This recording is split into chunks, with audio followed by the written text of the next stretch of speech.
সকালবেলা স্নান করে পূজা দিয়ে ভাতটা বসিয়ে দিয়েছি, আর এখানে গিলে মেটিয়ে তারপর মুরগির পা নিয়েছিল ধুয়ে রেখে দিয়েছি। আর পাপার বাবার পাপা মিলে কাটছে, আর এখানে 2 রকম মাছ নিয়ে এসেছিলো। আর একটা মাছের মাথা ছিল অনেক দিনকার আগে, তো মাছের মাথাটা বার করে নিয়ে এই কৌটোতে মাছগুলো রেখে দিচ্ছি। এটা হলো কাতলা মাছের পেটি, পেটিগুলো আলাদা রাখবো। আর নিয়ে এসছে ভোলা মাছ, ভোলা মাছগুলো আলাদা রাখবো। সব কেটে কুটে গুছিয়ে নিয়ে ধুয়ে রেখে দিয়ে তারপর স্নান করতে গেছিলাম। অনেক বাজার করে নিয়ে এসছে, আর মাছগুলো ফ্রিজে রেখে দিয়ে এসছি।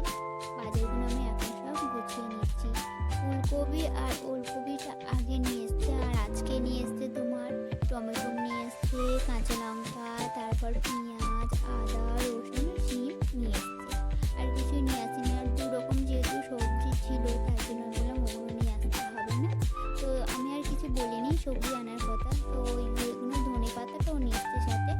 সবজির মধ্যে শুধু হচ্ছে যে তোমার শিমটা নিয়ে এসছে, আর কিছু নিয়ে আসছে না। আর কাঁচা লঙ্কা তো লাগেই। আর পেঁয়াজ, আদা, রসুন এগুলো সব একটা ঝুড়িতে আমি ভালো করে গুছিয়ে রেখেছি। আর এই যে সবজিগুলো একটা প্লাস্টিকে রেখে দিচ্ছি, কারণ বাইরে থাকলে না কোনগুলো শুকনো হয়ে যায়, আর প্লাস্টিকের ভিতরে রাখলে দেখি একটু টাটকা টাটকা থাকে। আর আমাদের তো ফ্রিজ নেই, ফ্রিজে রাখতেও পারবো না। আর কিছুটা আলু নিয়ে আসলাম, আলুতে একটু চুবড়িটা নিয়ে নিলাম, নিয়ে রান্নাঘরে চলে যাবো। কচুরি আর এখানে আলুর তরকারি নিয়ে এসেছিলো, আমরা সেটা সকালে খেয়ে নিচ্ছি। যেহেতু পান্তা নেই, পান্তা ভাত নেই, তাই জন্য কচুরিটা খেয়ে নেবো। আর আমার আর যে সকালবেলা বেশিরভাগ গরম ভাত হয়, আর আমি গরম ভাত খেতে পারি না। গরম ভাতে জল ঢেলে নিয়ে খাই, কেন জানি না, আমি গরম ভাত একদমই খেতে পারি না।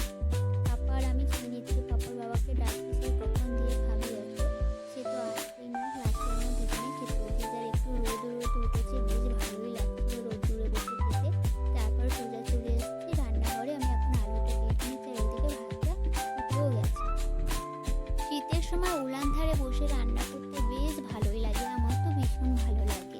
আর এদিকে আমাদের গ্যাসটাও শেষ হয়ে গেছে, গ্যাস ভরাতে পারছি না, তাই জন্য উলানে রান্না করতে হচ্ছে। একটু সকালবেলা করে অসুবিধা হয়, যেহেতু আজকে রবিবার, তার জন্য বেলাতে রান্না বসেছি। আর এমনি সময় তো সকালে বসাই, তাই জন্য একটু অসুবিধা হয়। কিন্তু ওই যে উলানে রান্না করতে বেশ লাগে, হালকা হালকা রোদ থাকলো, আর এদিকে উলানে বসে বসে রান্না করতে বেশ ভালো লাগে। পাপার বাবাকে বললাম মাছের মাথা দিয়ে চচ্চড়ি করবো, একটু পুঁইশাকের ভিটুলি পারো। তা পুঁইশাকের ভিটুলিটা বেরো চচ্চড়ি আনাজটা কেটে দিচ্ছে, আর আমি এদিকে তরকারিটা বসিয়ে দিচ্ছি। আগে আলুটা ভেজে নিয়েছিলাম, তারপর মশলাটা কষিয়ে নিয়ে আমি এগুলো সব দিয়ে দিয়েছি। তারপর টমেটোটা দিয়ে ভালো করে কষানোর পরে আলু